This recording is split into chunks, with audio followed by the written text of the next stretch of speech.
L'histoire des Juifs d'Allemagne et d'Autriche, un feuilleton proposé et présenté par Gérard Inger. Bonjour. Le XVIIe siècle allemand se divise en deux parties. La première, qui va de 1618 à 1648, c'est la guerre de 30 ans, qui est une période sombre, qui entraîne de nombreux massacres et qui est une guerre qui oppose les princes protestants et certains princes catholiques, appuyés par le roi de France, à l'empereur d'Autriche. D'autres pays vont se mêler de cette guerre, notamment la Suède, avec Gustave Adolphe, qui va conquérir pendant un certain temps une partie de l'Allemagne du Nord. Ça va être une période de dévastation, de massacre, et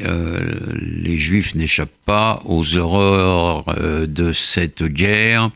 qu'on retrouve dans, par exemple, les gravures de Jacques Callot, qui a vraiment décrit par son burin, dans les gravures, les pendaisons, les massacres, les pillages dans les villes, et les Juifs en souffrent comme les autres.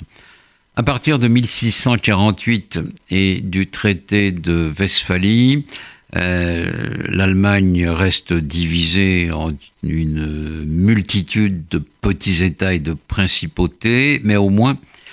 la paix va régner, et donc cela va permettre aux Juifs de véritablement respirer et de connaître beaucoup moins de persécutions. Les expulsions vont être moindres, des villes comme Hambourg vont permettre, avec Hambourg et son faubourg Altona, vont permettre aux Juifs de s'installer et de vivre, de construire des synagogues et de connaître une période de paix réelle, ainsi que d'autres villes qui appartiennent directement à l'empereur d'Allemagne ou à différents duchés. Donc, les Juifs allemands vont pouvoir faire des affaires, vont pouvoir commercer sereinement et vont s'enrichir. Ils vont s'enrichir, et les princes ou ducs vont faire appel à leurs services sur le plan financier. En les couvrant en échange de ces services financiers, ce sont eux qui vont aller récolter les impôts, qui vont faire des prêts aux dirigeants, qui vont permettre de financer les petites guerres locales ou les constructions de châteaux, puisque beaucoup de princes veulent avoir leur petit Versailles. Les Juifs vont s'en trouver récompensés jusqu'au jour où, naturellement, ils commenceront à déplaire, soit parce qu'ils auront un pouvoir trop grand, soit parce que le prince aura changé, soit parce qu'il est incapable de rembourser l'argent qu'il leur doit. Ces Juifs, on les appelle les Juifs de cour, parce que ce sont effectivement des banquiers, des prêteurs qui ont réussi, qui aident les princes, les ducs, les grands-ducs qui on veut, qui possèdent un petit territoire, à financer leurs opérations.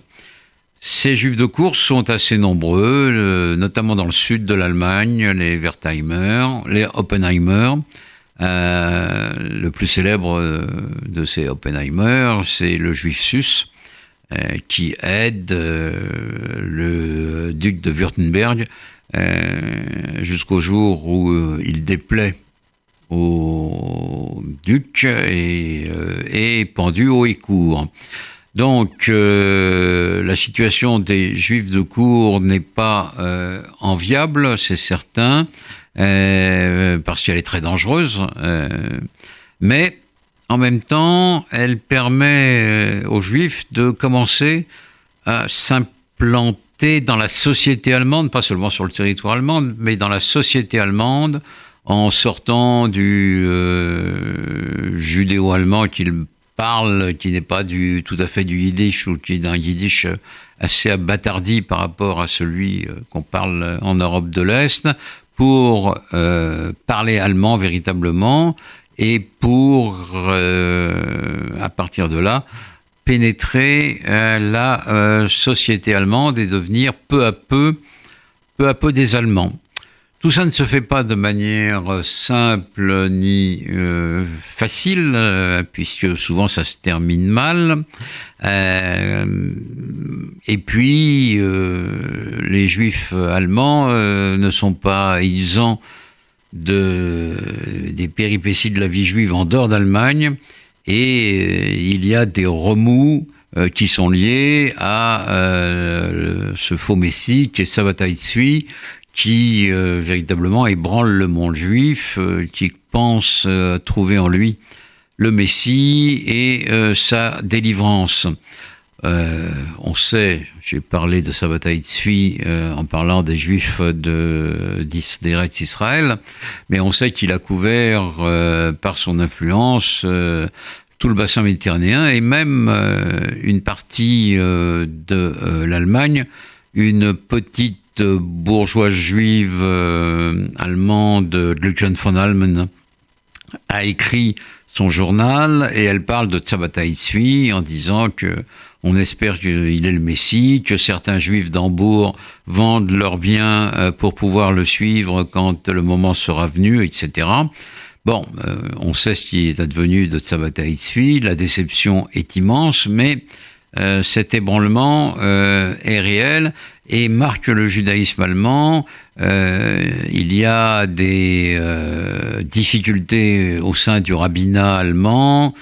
par exemple entre deux rabbins célèbres, Emden d'un côté, Eibenschutz de l'autre, qui